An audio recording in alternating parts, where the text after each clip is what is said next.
Halo Sobat Milenial semua, bersama saya lagi Muhammad Sibriadin Porake, MSPR di channel Millennial Spirit, podcast Positive Room. Dan tamu saya malam ini mungkin ada request dari beberapa teman-teman Sobat Milenial semua yang sudah memberi atensi terhadap channel Millennial Spirit tentang bagaimana perkembangan Bandara Haji Hasan Arub Usman. Dan malam ini saya dengan semangat berapi-api berusaha untuk bertemu dengan Kepala Bandara Haji Hasan Arub Usman ND untuk bisa datang dan ngobrol bersama dengan saya di channel Millennial Spirit Podcast Positive Room. Dan langsung saja saya sapa Pak Indra selaku Kepala Bandara Haji Hasan Arub Usman di ND. Pak Indra, apa kabar mungkin? Alhamdulillah, selamat malam Sobat Milenial. Ini luar biasa diundang sama beliau untuk ngopi-ngopi katanya. Udah ngopi-ngopi Pak Indra ya. Jadi mungkin Pak Indra ini Sobat Milenial kemarin sempat bertanya ke saya Pak Indra. Mereka meminta karena kemarin saya sempat menaikkan isu tentang 6 ruas jalan provinsi, dan setelah itu ada komen-komen yang banyak di dalam bahwa mereka juga pengen tahu bagaimana sih Bandara ND kelanjutannya. Dan sebelum kita mungkin tanya yang lebih jauh, saya mungkin ingin Pak Indra cobalah berkenalan dengan Sobat Milenial semua, mungkin ya sedikit informasi siapa sih Pak Indra sebenarnya selaku Kepala Bandara Haji Hasan Arub Usman ND. Silakan Pak Indra. Oke, terima kasih Pak Din. Saya baru 1 tahun Pak di ND ini, ditugaskan dari Kementerian Perhubungan untuk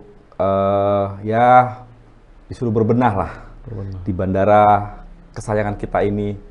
Karena hanya satu-satunya di ND, satu bandara ini, di mana sebelum di sini ya saya dari suatu pulau juga sih, dari pulau sebelah utaranya Jawa, Pulau Madura, sekitar 3 tahun di sana di Bandar Udara Trunojoyo, Sumeneb. Sebelumnya lagi saya di Surabaya, di Juanda, sekitar 13 tahun, dan sebelumnya lagi di Palu, Sulawesi Tengah. Jadi sudah cukup berkeliling lah. Sulawesi pernah, Kalimantan sudah, ya sekarang ada di NTT. Seperti itu Pak. Oke. Dan sekarang di ND, Pak Indra sudah berapa lama kira-kira sudah di ND dari awal? Saya masuk di ND sekitar 1 tahun yang lalu. 1 tahun yang lalu? Ya, bulan November 2020. Ya, cukup dibilang terkejut ya terkejut, dibilang salut ya salut juga gitu loh. Bandara dengan segala keterbatasan yang di sini, tapi antusiasme masyarakat yang lumayan luar biasa. Karena saya datang pada saat kondisi pandemi, di bandara-bandara yang lain itu bisa dibilang hampir tidak ada penerbangan. Tapi di ini masih bertahan. 2 kali penerbangan. Sempat kita hanya 1 kali penerbangan, sampai kemudian saya ditantang sama Pak Bupati, tolong masukkan lagi dong 1 maskapai lagi. Sebulan saya di sini, saya berhasil menarik maskapai Citylink masuk ke sini, dan jadi menambah armada di ND untuk ya keluar dari ND seperti itu. Jadi Pak Indra, ini seperti kita tahu ya, rata-rata mungkin masyarakat umum pada tahu bahwa salah satu indikator majunya suatu daerah itu adalah dari penerbangan tentunya, dari intensitas penerbangan dari dan masuk ke kabupaten tertentu. Dan ini menjadi tantangan Pak Indra. Mungkin saya mau tanya Pak Indra, pertama kali masuk di ND terkejut tidak lihat bandara seperti ini? Dan juga dengan alasan yang seperti ini Pak Indra lihat seperti apa kira-kira? Ya, saya tahu ada kota nama ND itu sudah lama. Karena kebetulan saya senang baca sejarah juga. Saya hanya ingat bahwa Bung Karno pernah diasingkan di sini. Namun untuk bandaranya sendiri saya tidak pernah berpikir bahwa ND itu ya kondisinya seperti ini. Kalau zaman pembuangan Pak Karno kan berarti ini tuh kota kabupatennya cukup lama. Karena otomatis harusnya sudah lebih maju kotanya. Sudah lebih modern. Dan saya masuk di bandara ternyata ya agak prihatin ya, karena bandara sudah dihimpit oleh masyarakat. Standar-standar safety yang dipersyaratkan untuk pengoperasian suatu bandara udara itu menjadi terabaikan di sini. Nah, di sini yang saya lihat kayaknya saya harus banyak berbenah. Belum lagi ditambah, ya saya menghadapi masalah saat itu pas posisi hujan, bagaimana terminalnya kebanjiran. Ya memang tidak sampai masuk. Hingga akhirnya saya berkeliling, Pak. Saya keluar pakai payung, saya tidak pakai sendal, saya keliling. Kenapa ini bisa banjir? Dan saya baru sadar betapa air dari kota Ende itu seperti sungai, seperti air terjun, derasnya. Setelah hujan reda, selesai, ya baru saya memikirkan, oh ini harus dilakukan begini nih, bandara ini, supaya bisa memberikan pelayanan yang maksimal kepada masyarakat. Bandara dengan kondisi keterbatasan lahan, beberapa area itu menjadi sangat-sangat krusial ya. Ya saya sih nggak berharap ada yang aneh-aneh di sini terhadap pesawatnya. Tapi kalau sampai terjadi, pasti akan berdampak ke masyarakat. Pasti. Karena statistik kecelakaan pesawat menyatakan bahwa 98% terjadi itu di area lepas landas pesawat. Itu. Dan area itu sangat padat. Itu. Begitu, Pak Adi. Siap. Jadi Pak Indra sendiri sudah tahu ya bagaimana risiko dengan lokasi Bandara Ende yang memang dengan ya seperti kita tahu sangat sempit ya untuk ukuran bandara. Dan saya juga kemarin dapat info sih katanya Pak Indra sama Pak Bupati sudah melakukan lobby-lobby dengan Menteri Perhubungan ya dalam hal ini ya dapat anggaran kayaknya tuh Pak. Agak banyak gitu ya. Kira-kira apa aja tuh yang mau dikerjakan sama Pak Indra itu? Iya, jadi setelah saya petakan rencana pembangunan di bandara ini, saya nyatakan bahwa saya tidak akan melakukan pembangunan di sisi udara. Sisi udara itu artinya area yang dipakai untuk maneuvering pesawat. Perpanjangan itu tidak ada perpanjangan di bandara. Karena pertimbangannya adalah bahwa kalau bandar ini diperbesar, diperpanjang, pasti akan dituntut pesawat yang lebih besar yang masuk. Kalau pesawat yang lebih besar masuk, pasti dibutuhkan penumpang yang lebih banyak. Kalau penumpang lebih banyak, kemana tujuannya? Surabaya kah, Jakarta kah, Bali kah, atau kemana? Kalau hanya Kupang, nggak perlu pesawat yang besar. Kenapa? Ya baru take off, sudah turun kan gitu, kan dekat sekali gitu. Kalau dengan maskapai yang sekarang ada 1 jam, kalau pakai itu paling cuma 30 menit. Dengan kecepatan yang 2 kali lipat lebih cepat ya. Dan itu tidak efisien kalau bagi maskapai. Sehingga saya hanya mempertahankan kondisi panjang runway seperti ini dan kita biarkan pesawat jenis yang ini aja yang masuk, ATR-72, tapi frekuensinya yang kita tambah. 10 kali sehari, 20 kali sehari. Sehingga masyarakat Ende itu keluar masuk ke Ende bisa kapan saja. Mau pagi, mau siang, mau sore. Ya kalau bahasa kasarnya itu, mau ke Kupang dulu pagi, pengen beli sesuatu, nanti sorenya pulang. Itu bisa dilakukan ke depannya di sini. Tentunya tergantung dari masyarakat, animo masyarakat untuk menggunakan pesawat udara. Sehingga konsentrasi pembangunan saya lebih cenderung ke sisi darat. Pelayanan kepada penumpang. Kalau sekarang kita masuk ke Bandara Hasan Al Busman, pas jam sibuk 2 pesawat parkir, pasti penuhnya. Jadi apalagi ditambah masalah COVID ini ya, kita harus jaga jarak segala macam. Sudah sangat tidak nyaman. Sehingga Pak Menteri pun juga, Pak Menteri, Pak Dirjen Perhubungan Udara, melihat bahwa kebutuhan Ende adalah pembangunan terminal. Alhamdulillah tahun ini kita dikasih anggaran untuk membangun terminal yang mungkin anggaran ini jadi sejarah ya di Bandara Hasan Al Busman yang terbesar selama bandara ini. Selama ada bandara ini. Iya, itu. Dan proses sudah kita jalankan, sudah kerjakan, sudah mulai pemagaran. Kita akan bangun terminal baru yang nantinya terminal ini rencana akan saya buat bisa jadi tempat nongkrong. Yang di Ende memang ya agak kurang ya tempat nongkrong Pak gitu. Jadi sebagian sisi terminal itu di lantai 2 itu saya ingin punya tenan yang apa ya kalau di Jawa sih mungkin biasa ya, tapi di sini menjadi luar biasa. Ada salah satu makanan ayam fast food produk luar yang saya rasa seluruh masyarakat pasti menggemari. Anak-anak khususnya itu. Wah, itu bukan cuma anak-anak, semua sampai nenek-nenek juga suka. Nah itu, saya kan nggak boleh nyebut merek nih apa itu. Artinya di situ bisa jadi ya kalau bosen makan bisa take away di situ.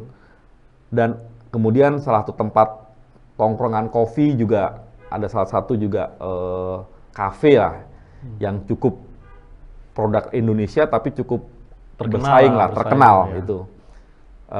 Kami beberapa waktu lalu sudah ketemu dengan tenan pengusaha dari Bali. Jadi, oke Pak, kita datangkan itu, kita bisa. Nah, area ini, komersial area tadi ini, itu berapa sampai jam 8 malam, Pak.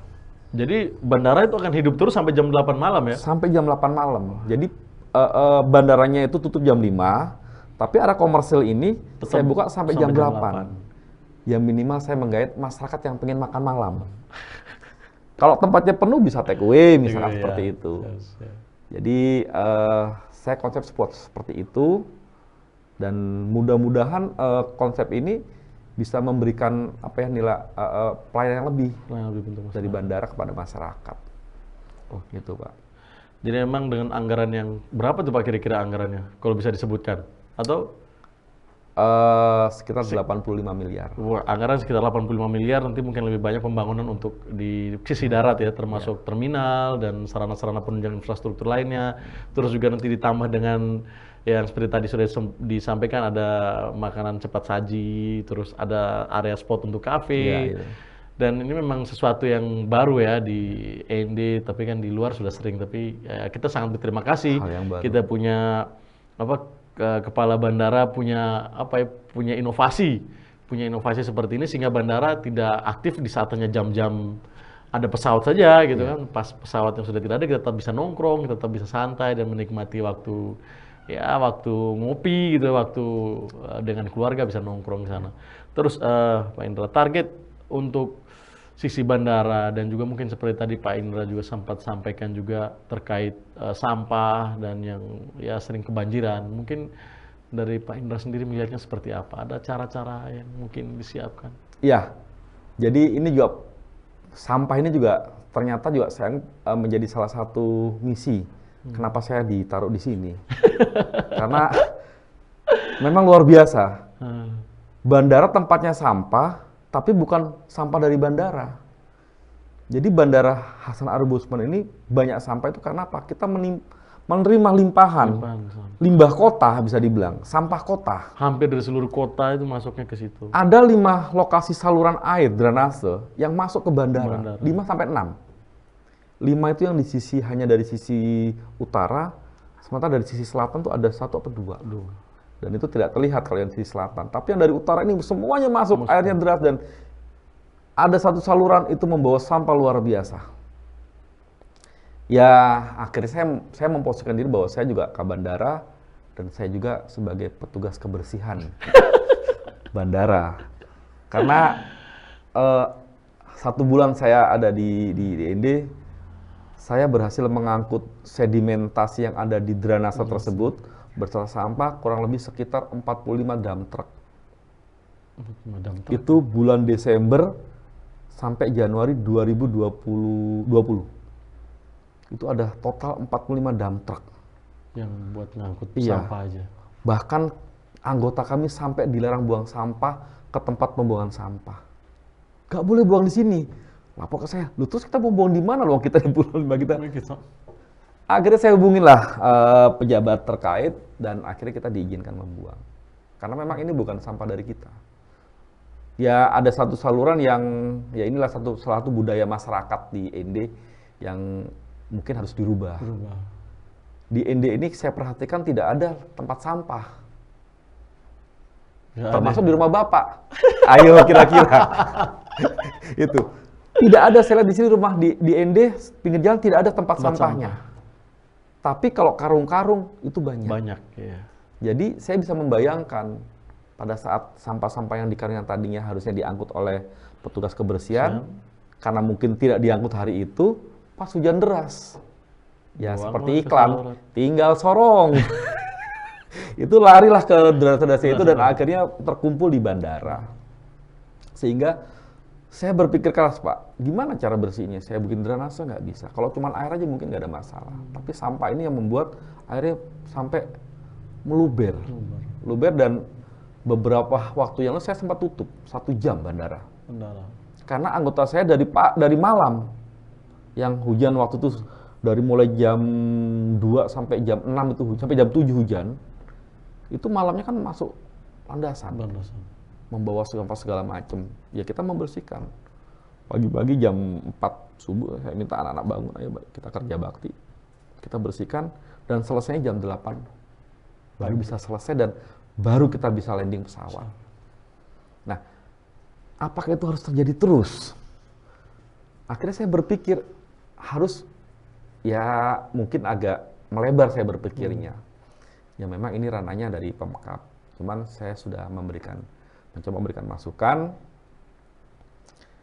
Bagaimana caranya supaya air ini hujan itu nggak masuk ke bandara, Pak? Saya mikirnya ke sana. Jadi bukan mikir yang di bandara, tapi yang di luar bandara saya pikirkan. Drainase kota ada 5 saluran yang masuk. Ini gimana caranya? Masuknya jangan ke bandara, tapi bisa langsung kebuang ke laut. Ya, saya mencontoh di Surabaya, Pak. Ada satu jalan Banyu Urip, itu waktu zaman Bu Risma dulu, itu sungai.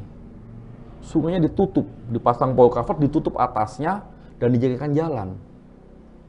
Sudah nggak ada banjir lagi, termasuk di Manyar. Gitu. Nah, saya kepengen itu dilakukan juga di sini, Pak.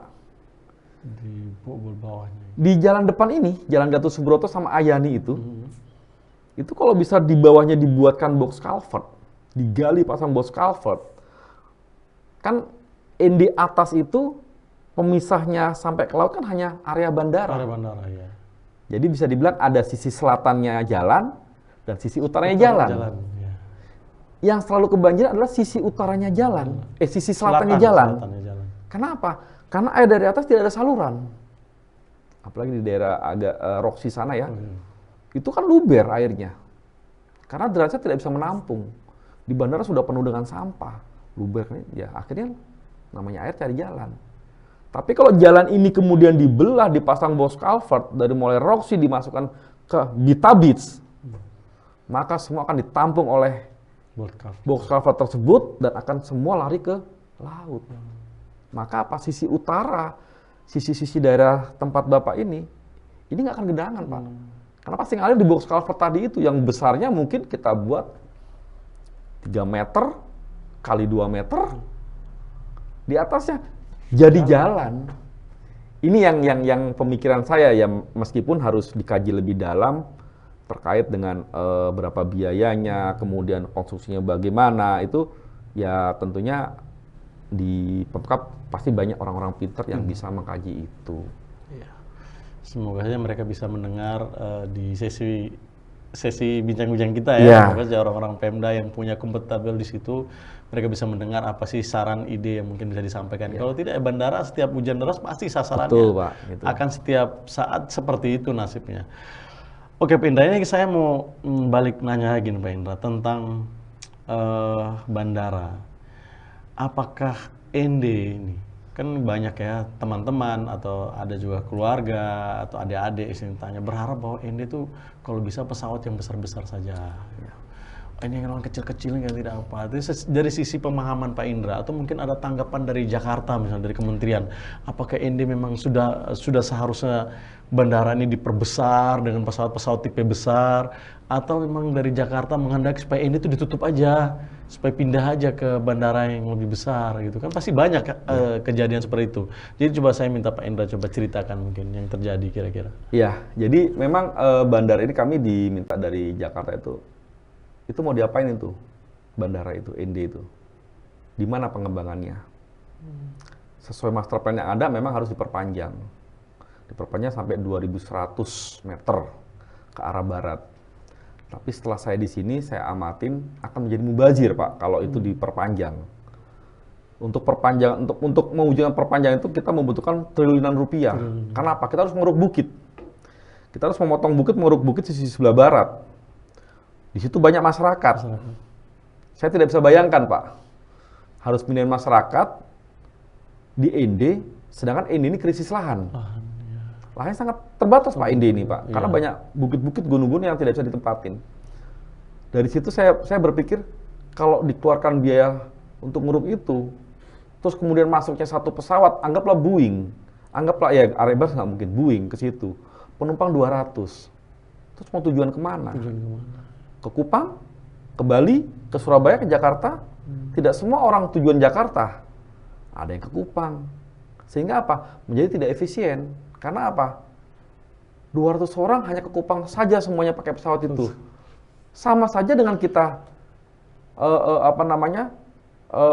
dalam satu hari cuma satu penerbangan. Kenapa kita nggak satu hari 10 penerbangan, 20 penerbangan? Orang bisa ke Kupang, ke Jakarta bisa lihat Kupang, bisa lewat Baju, bisa lewat Bali. Yang ya kalau kelas di Bali kan lebih enak Pak. Lebih enak, ya. Lebih banyak tempat Pemandangan, ngopinya, lebih pandangan lebih banyak kan banyak, seperti itu. Itu. Sehingga saya sampaikan kepada Pemda, juga kepada pimpinan di Jakarta, saya sampaikan bahwa sepertinya ND hanya di sini saja. Tidak perlu. Tetapi ND ini potensi pasarnya luar biasa. Dan yang tepat memang pesawat tipe ATR ini. Sekarang ini ada rute 4 kali ke Kupang. Kupang ya.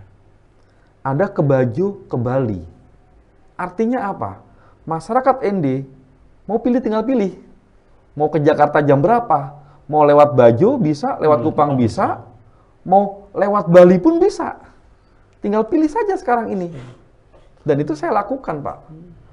Saya kalau malas ke Kupang, saya ke Bali aja dulu deh. Nanti dari Bali jam 5 ada pesawat maskapai yang ke Surabaya. Saya transit agak lama nggak apa-apa. Saya bisa ketemu teman-teman saya di sana. Atau kalau mau cepet, ya sudah saya harus ke Kupang dulu. Meskipun kalau ke Kupang saya harus pergi ke timur dulu kan. Ya. Timur dulu baru ke barat. Iya, 1 jam saya ke arah timur. Begitu saya naik pesawat besar, 30 menit di pesawat saya tengok kanan masih ketemu ND. Ya, iya. Artinya saya mundur, tapi jarak nyampe saya lebih cepat. Jam 11 saya sudah sampai Surabaya. Begitu kalau Jakarta, nggak apa-apa saya berangkat pagi-pagi ke Baju. Nanti jam 11 dari Baju ada langsung ke Jakarta. Alternatif ini lebih efisien, efektif dan ekonomis dibandingkan kalau apa? Pesawat yang besar. Belum lagi sisi safety-nya, Pak. Bandara kita tidak safety karena ada standar area yang sisi selatan bandara itu harusnya dibebaskan kurang lebih sekitar 75 meter. Kita hanya jarak 45 meter. Sehingga ada satu peralatan lampu untuk pendaratan saya itu yang harusnya ada 4 baris, saya hanya bisa pasang 2 baris. Karena lahannya terbatas. Nah, disinilah kami kerjasama dengan pemerintah daerah. Pak Bupati respon luar biasa, baik pada saat kemarin bertemu dengan Pak Menteri, dan insya Allah Pak Bupati akan membantu memberikan perluasan lahan. Ya meskipun mungkin tidak banyak ya karena keterbatasan anggaran daerah, tapi itu sudah jauh lebih baik. Ada itikat. Ada itikat baik ya. Ada itikat baik dari daerah untuk apa? Melakukan pembangunan. Seperti itu Pak. Siap.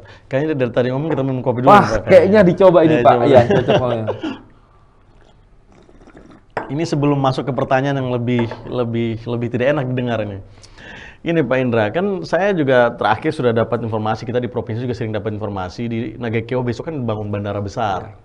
Nah ini sangat berpengaruh terhadap potensi bandara di Kabupaten Ende tentunya. Karena di Kabupaten Ende ini Bandara Haji Hasan Arubusman ini dari 3 kabupaten, semuanya rata-rata melewati Bandara Ende. Dari Nagekeo, apalagi Nagekeo ini paling sering, teman-teman Nagekeo termasuk teman-teman anggota DPR juga lebih banyak sering ke sini dibanding naik dari Bajawa atau dari mana-mana.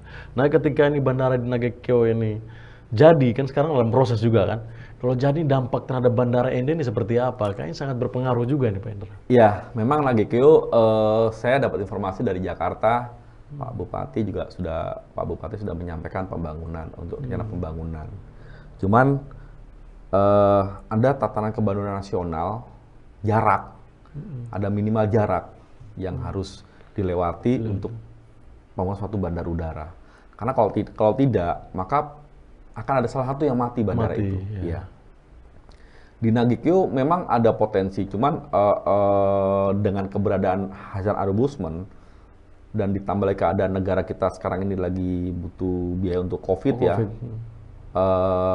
mungkin belum dilakukan, Disetujui ya, belum disetujui, meskipun studi-studi sudah dilakukan dan memang ada potensi karena di sana ada lubuk padi. Nah, suatu bandar udara itu akan hidup kalau di situ ada pusat bisnis. Bisnis yang hidup. Ada pusat bisnis, ada pusat wisata yang memacu. Nah, sekarang antara Nagekyo dan Ende, mana nih yang potensi untuk bisnisnya atau wisatanya tadi itu? Ya tentunya kalau dari kacamata saya selaku bandara, ya kita pasti memaksimalkan apa yang ada. Kecuali kalau bandara yang ada ini tidak mau dikembangkan. Nah ini akan menjadi cerita berbeda. Pemerintah pusat, Jakarta pasti akan melihat loh, permintaan masyarakat tinggi. Tapi bandaranya stuck. Hanya di situ saja, tidak situ ada... saja. Trafficnya tidak bisa bertambah lagi karena sudah crowded-nya. Maka dia akan dipindahkan. Kalau di Ende ini kita masih bisa, kita masih 5 flight. Kita masih 20 flight per hari masih bisa. Dalam 1 jam, NAC kita, NAC itu jumlah pesawat yang bisa dilayani dalam 1 jam, itu 5. 1 hari. 1 hari 5. Sempat pada saat kejadian banjir kita 7 pesawat dalam 1 jam. 1 jam. Kita bisa layani 7 pesawat. Artinya apa? Ini masih bisa. Makanya kami diminta dari Pak Menteri untuk kembangkan sisi daratnya. Artinya apa? Terminalnya, bisnisnya, ini dikembangkan di situ. Saat kemudian nanti suatu saat sudah ada 20 pesawat, penumpang masih lebih banyak lagi, sementara butuh pengembangan, maka disinilah ada titik balik harus dipindahkan. Selama ini masih bisa melayanin, mungkin tidak. Seperti contohnya di Samarinda. Samarinda sudah sangat crowded luar biasa. Ujung-ujung sudah dikepung pemukiman. Nah ini juga mungkin perlu disampaikan kepada masyarakat juga. Jangan senang tinggal di dekat bandara. Karena apa? Ada resiko. Rawan kecelakaan yang diterima tanpa boleh menyalakan bandara. Kalau boleh saya cerita, 2006 terjadi kejadian kecelakaan pesawat di Medan. Maskapainya namanya Mandala. Di sana ada satu cerita, bagaimana ada orang lagi baca koran minum kopi meninggal ketiban pesawat. Nah, ini yang tidak diharapkan dari kita, dari pemerintah, bahwa jangan mendekat ke bandara pembangunan itu. Seperti itu. Kalau memang sudah tidak bisa, baru ini akan berpikir dipindahkan. Tapi kalau dari sisi traffic, kita masih bisa menambah sampai 20 pesawat per hari masih bisa. Dengan catatan, Ende harus berkembang bisnisnya, pariwisatanya, ekonomi berkembang. Seperti itu. Ya pasti harapannya Pak Indra, ya apalagi kan Pak Indra dari Jawa dan sudah sangat membantu ya dalam hal memberi dorongan, terutama untuk kami pemerintah kabupaten, dan juga memberi jalan pendekatan terhadap pemerintah di pusat untuk dapat memberi atau melihat potensi kami di Kabupaten Ende tentunya Pak Indra. Dan dengan 80 miliar yang sudah diberikan oleh pemerintah pusat terhadap bandara kita, Bandara Ende, mungkin yang akan dikerjakan oleh Pak Indra dengan teman-teman mungkin di sisi darat, terminal, semoga ini bisa terrealisasi dengan cepat. Mungkin kira-kira bangunan sisi bandara itu seperti apa? Apakah dipindahkan atau tetap di situ atau dibuat bagus? Mungkin kan Sobat Milenial perlu tahu ya, dalam rancangan Pak Indra itu seperti apa? Ini kan rancangan Pak Indra nih selaku kepala bandara. Apakah terminal ini seperti yang didesas-desuskan itu pindah ke sana atau pindah kemana? Seperti apa Pak Indra? Iya. Jadi kami itu sudah menerima desain dari Kementerian Perhubungan yang sudah dibuat desain tahun 2017. Desainnya itu plus minus seperti Bajo. Bajo dari sisi luarnya. Karena bentuknya Flores ini bergunung-gunung, mungkin makanya bentuk terminalnya pun juga agak melengkung-melengkung seperti itu. Namun saya melakukan redesign, saya ingin memanfaatkan ruang tunggu penumpang itu kan di lantai 2, ada di situ ada lounge-nya, ada ruang tunggunya, tapi saya mengambil satu sisi ya mungkin sisi sebelah barat yang dimana kalau sore itu kita bisa melihat sunset. Itu saya pakai untuk commercial area.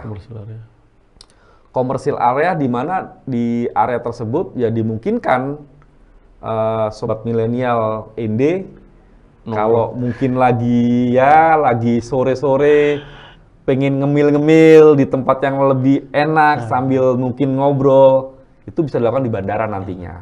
Karena ya tadi seperti saya bilang bahwa area ini akan saya buka sampai jam 8 malam. Jadi bandara udara itu tidak hanya melayani pesawat dan penumpang, tapi kami diminta untuk melakukan bisnis juga. Di mana pendapatannya nanti itu akan store ke negara. Ada namanya, kalau di Bandung ada namanya konsesi. Jadi sekian persen pendapatan tenan-tenan yang di bandara itu wajib store ke negara. Seperti itu. Nah, kalau itu ada, itu terwujud, maka ya ND punya satu tempat tongkrongan lagi, Pak. Tempat tongkrongan asik tuh kayaknya, bisa lihat pesawat, ya kan? Bisa lihat sunset. Itu, kan? Seperti itu. Terminal kita bangun tidak tempat yang sekarang. Jadi terminal existing, ini akan kita alih fungsikan untuk sebagai terminal kargo dan kantor perkantorannya airline. Dan baru ini saja ND punya terminal kargo, sebelumnya nggak ada. Jadi kalau sobat milenial mau kirim barang ke luar daerah, bisa dilakukan di bandara. Ya, seperti ada di Kupang kargo. kan, ya, seperti di Kupang. Jadi bukan kalau dulu kan ada salah satu maskapai itu dia punya produk kayak paketan gitu. Itu biayanya pasti lebih mahal dibandingin kalau kita kemas sebagai kargo. Seperti itu. Kemana aja bisa, dan ini diharapkan akan menambah ekonomi di ND sendiri. Itu pada saat penumpang kurang, maka kargonya yang banyak. bertambah. Itu bangun terminalnya di sisi yang sama atau pindah atau sebelahannya gitu? Bangunan terminal ada di sisi kalau sekarang Pak Andin ke tempat parkiran. Kalau ada gedung yang pojok sebelah timur, gedung bulat, itu kita robohkan, kita ganti tengah terminal. Oh, yang sebelah timur bandara. Parkiran itu, dekat parkiran? Ya, di parkiran itu. Ada gedung, itu kita robohkan, kita bangun di situ. Kenapa kita pilih di situ? Ya tadi itu. Selama banjir belum bisa diselesaikan, masa udah dari rumah keren-keren mau naik pesawat, kebanjiran, kan nggak lucu, Pak. Saya pilihlah tempat yang memang elevasinya tinggi di situ. Lebih tinggi, sehingga mudah-mudahan penumpang sudah tidak berurusan dengan banjir. Nah, terminal yang ada itu kan posisinya juga pas tikungan. Kami juga sangat-sangat sempit sekali lahan yang kami milikin. Itu. Kami juga sebenarnya pengen melakukan negosiasi dengan yayasan sekolah yang itu, tapi kami masih coba untuk komunikasi. Bagaimana kami bisa bukan ganti rugi, ganti untung. Kita coba carikan lahan di tempat yang lain. Kalau itu bisa komunikasikan, itu kami bersyukur sekali bisa lebih luas area terminal kita. Iya. Dan sekolah yang ada pun juga tidak terganggu dengan kebisingannya, karena sangat bising itu kalau pesawat. Kalau rute pesawatnya udah banyak kan otomatis sangat mengganggu. Dia start engine itu kan langsung ke arah sekolah. Ya, semoga apa yang diharapkan ditawarkan oleh Pak Indra dan teman-teman semua bisa bisa terrealisasi dengan anggaran itu. Semoga bisa. Itu kira-kira sudah mulai kerja ya Pak ya? Kira-kira targetnya mulai. Kalau targetnya targetnya akhir tahun. Awal tahun harus sudah selesai. Awal tahun 2023 berarti? 2023. Sudah selesai, berarti pekerjaan 1 tahun ya estimasinya? 1 tahun, ya 1 tahun. Estimasi mungkin sekalian dengan drainase dan lain-lain itu boleh. Betul, drainase kita pembenahan, nanti pintu masuknya pun kita, karena kita kemarin sudah dapat pelimpahan hibah drainase dari Pemkab, maka dari itu bisa kita berikan box culvert, ganti box culvert, kita kasih tutup atasnya, sehingga nanti jadi pedestrian. Kalau mau jalan kaki ke bandara, pagarnya pun kita rubah, kita pepetkan dengan gedung sebelah, sehingga kita buat nuansa yang berbeda lah. Nuansa yang berbeda supaya ada hal yang baru. Termasuk gerbangnya pun kita akan rubah nantinya. Kita sesuaikan dengan desain terminal. Kalau seandainya dalam proses pengerjaan ini kira-kira tidak mengganggu kan penerbangan, volume penerbangan dan lain tidak mengganggu selama proses pekerjaan? Penerbangan tidak terganggu, tapi penumpang kemungkinan terganggu. Hanya jalan aksesnya saja. Aksesnya saja ya. Karena proyek kan sama. Jalannya proyek sama jalannya penumpang sama. Hanya lewat situ saja. Hanya kan? lewat situ saja. Tidak ada tempat yang lain gitu. Ya nanti pastinya akan banyak kendaraan proyek lewat, mungkin debu, itu otomatis terjadi. Iya. Gitu. Dan juga nih Pak Indra, semoga saja saya juga berharap deh dengan teman-teman, apalagi kayak yang punya volume penerbangan ke Kupang atau kemana-mana keluar daerah juga banyak, mungkin seperti kami juga yang anggota DPR nih Pak Indra. Harapan kita sih Pak Indra juga bisa tetap melobi ya penerbangan swasta yang memiliki pesawat tipe yang sama ya, tipe ATR bisa lebih banyak ke sini. Ya siapa tahu besok Transnusa sudah bisa terbang lagi, masuknya jadi sehingga pesawatnya banyak, tapi tergantung juga dengan bagaimana kita bisa. Ya, ibaratnya pesawat itu seperti semut. Semut ya. Di mana ada gula, dia akan merapat. Tapi tidak ada satupun pesawat swasta yang kemudian berani bunuh diri. Nggak ada gula terbang ke situ, itu nggak ada. Makanya ada namanya penerbangan perintis. Kami kan ada penerbangan perintis ini dari ND ke Sabu, PP. Seminggu 2 kali. Nah inilah yang cikal bakal. Nah, kami juga lagi berupaya untuk bisa menerbangi ke Larantuka. Ini Larantuka. Larantuka ke sana lagi Gewayantana. Gewayantana Lembata. Lembata, betul. Kemarin saya di Jakarta ketemu dengan kabandaranya, saya tanya, dari Lembata kemana aja? Cuma ke Kupang. Loh, terus kalau ke mana? Ya cuma ke Kupang aja. Gimana kalau saya tarik ke Indi? Ya. Oh, bisa nggak apa-apa. Di Indi kan bisa ke Bajo, bisa ke Bali. Kabarnya setuju dan saya coba usulkan ke kementerian juga akan ada penerbangan perintis yang rute Sabu ND 2 kali kita rubah jadi Sabu ND Lembata ND Sabu. Minimal kita saling terkait lah di NTT ini, gitu, saling terkait sehingga ya konsep tatanan kebandaran nasional yang menjadikan ND sebagai spoke-nya Bajo dan Kupang, ini juga kita menerima umpan juga dari Lembata. Jadi kita terima umpan juga dari Lembata sehingga kita bisa geser ke Kupang atau maupun ke Bajo. Labuan Bajo. Iya. Karena ya seperti kita tahu ya, Kupang dengan Labuan Bajo sudah menjadi hub untuk NTT sendiri. Betul. Ini menjadi 2 barometer kita lah. Kita ini adalah di bawah-bawahnya mereka supaya bisa menerima limpahan dari Labuan Bajo dan di Kupang. Ya, kayaknya sudah cukup banyak ya informasi yang diberikan oleh Pak Indra. Mungkin ada lagi Pak Indra yang mungkin disampaikan atau saya lupa bertanya mungkin? Iya, saya memang ini lagi mencoba untuk terkait dengan masalah banjir itu, saya mencoba untuk lebih intens dengan Pemda yang nantinya akan kami bersama-sama ke salah satu kementerian koordinator di mana nanti permasalahan Indi untuk banjir itu kalau tangan daerah kayaknya nggak mungkin. Nggak mungkin ya. Dana nggak akan cukup. Nggak ada ya, hampir nggak ada. Kita harus tarik Jakarta, kita sampaikan ke Jakarta supaya apa? Untuk penyelesaian banjir ini bisa diambil alih Jakarta. Entah siapa nanti yang kerja, tentunya melalui kementerian koordinator tersebut. Dan kebetulan kami sudah mencoba buka jalan ceritanya. Saya sudah komunikasi dan itu bisa dilaksanakan. Ada peluang untuk dilaksanakan. Makanya saya akan dengan pemerintah daerah, ayo kita ke sana. Setelah ke sana, kalau memang konsep ini disetujui, maka ya mudah-mudahan kita masyarakat ini bisa terbebas dari banjir. Kalau ngeliat kontur tanah di ini kan cukup ekstrim elevasinya ya. Iya, saya rasa tuh kalau banjir saya rasa agak susah sebenarnya. Harusnya susah. Karena kita daerah kemiringannya tinggi. Elevasi. Ya. Tapi karena kenyataan masih banjir gitu. Ya karena ada satu sistem yang tidak berfungsi. Gitu. Kalau kita sudah barikade kayak parit itu ya udah selesai. Atau jangan-jangan Pak Indra ditempati di ND mungkin dalam hal untuk juga menangani banjir. Tidak sobat milenial semua. Jadi Pak Indra juga mempunyai ide mungkin yang sementara ya. Sementara ini. Berkolaborasi dengan pemerintah Kabupaten ND dalam menangani masalah banjir dan sampah karena ini keterkaitan sekali dengan bandara kita yang selalu jadi tempat pembuangan akhir sampah banjir nih kayaknya. Jadi ini ada tugas tambahan nih Pak Indra. Di Dirjen apa tadi Pak Indra? Di Dirjen Perhubungan Udara saya. Dirjen Perhubungan Udara yang bukan yang menangani sampah tadi. Ya, bukan menangani sampah tadi bukan dirjen ya. Jadi satu kementerian koordinator. Kementerian koordinator Iya. di bidang kementerian sih ya. Kementerian Kemenkumham. Oh, Kemenkumham. Kementeriannya Pak Luhut ya.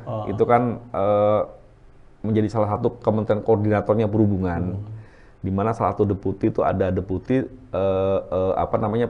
penyelesaian permasalahan transportasi. Kenapa banjir saya angkat? Karena apa? Karena banjir berdampak ke penerbangan. Kalau banjirnya hebat, saya bisa tutup penerbangan. Tapi saya nggak bisa menyelesaikan dari bandara saja, harus dari luar. Makanya saya tarik ke sana. Gitu. Supaya ya lebih banyak, yang mikir banyak, lebih bisa selesai ini masalah. Baginya banyak. Iya. Seperti itu. Nah, Sobat Milenial semua, mungkin sebelum saya mengakhiri sesi bincang-bincang, karena mungkin saya rasa sudah ya hampir 30 menit kita ngobrol-ngobrol Pak Indra. Saya juga mungkin minta Pak Indra ya memberikan sesuatu, mungkin masukan atau harapan-harapan yang Pak Indra ingin sampaikan kepada teman-teman Sobat Milenial semua, mungkin sebelum kita mengakhiri sesi ini. Harapan-harapannya Pak Indra lah. Ya, saya sih berharap ND ini kota budaya, kota sejarah. Harusnya ND ini bisa menumbuhkan insan-insan milenial-milenial yang sadar akan sejarah. Bagaimana kita harus menjaga cagar budaya tersebut. Di sini ada tempatnya Bung Karno yang luar biasa. Terus kemudian bagaimana kita jaga kota. Dari mana? Kebersihan kota, sampah. Ayo, ini kesadaran kita semuanya. Kalau bukan kita yang jaga, siapa lagi nih ND? Gitu. Artinya apa? Ayo, ND harus sudah saatnya sejajar dengan tempat-tempat yang lain. Kita nggak boleh bernostalgia dahulu, zaman dahulu. Kita harus berpikir ke depannya bagaimana ND ini. Dan salah satunya kita bisa sumbangkan yaitu ya jangan buang sampah sembarangan supaya nggak banjir di bandara. Itu saja, Sobat Milenial. Terima kasih. Oke, Sobat Milenial, itu harapan yang disampaikan oleh Pak Indra. Semoga apa yang disampaikan atau dari edisi bincang-bincang saya sama Pak Indra tadi dapat memberi informasi atau poin-poin yang penting terhadap apa sih sebenarnya Bandara Haji Hasan Arubusman ke depan seperti apa dan akan dilakukan apa saja. Dan ini mungkin penjelasan yang mungkin dapat memberi kita gambaran bahwa Bandara Haji Hasan Arubusman juga mempunyai nilai yang sangat penting, apalagi dengan kita sebagai kota sejarah yang sudah disampaikan oleh Pak Indra. Oke Pak Indra, saya sangat berterima kasih, atas waktunya sudah mampir di studio podcast Positive Room dan sudah banyak ngobrol di channel Millennial Spirit. Saya dan juga teman-teman Millennial Spirit mengucapkan terima kasih atas waktunya. Terima kasih. Dan kami punya slogan, kebahagiaan tidak diciptakan dari sesuatu yang mudah, kemana EAT, tahun OT, salam milenial. Salam milenial.